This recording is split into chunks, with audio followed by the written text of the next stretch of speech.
Good morning. Ngasi card message ngase Rashi ki matung ina ko ka trying to katang thok charage trying to shidagi shai shagi Rashi ma pa to khala khala ga dumai taraga yung minarase ko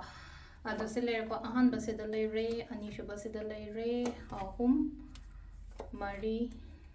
manga taruk taret nipan mapan tara taramathoi Taranithoi. Quite a handbook, quite a handbook. If Mesh Rashi ko, Mesh Rashi gonna say messages no, Mesh Rashi gonna say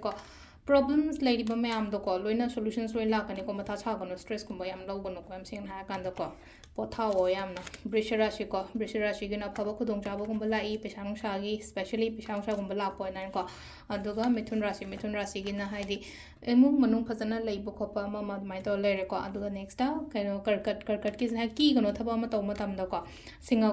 gi haidi adum always makok chinga ga thaba kum to biyo aduga kaina gi oina sile no ko haidi phajana khanthara khola ga paisa nu sa season abada oiro investment da oiro pajan to biyo ko tula ko mi punba khotpa dmai to la a celebrate ko aina ngrang ga to ki ba thaba kuma ngasi se phajana result ka lakpa dmai to ko brichek paisa nu sa le ka khra hen lakpa dong to re ko ngasi se ko aduga next ki dhanu gi sina sile se mi punba khotpa mama dmai to la ko mi pullo khatang hai tar ko yum dei ma ban tho ga khola ga ko aduga next is in makar rashi gi na haidi sile completions na dumai tar la ko dum aina khanba aina ningi pa poto dum lakpa oina oibudo kumbh rashi ko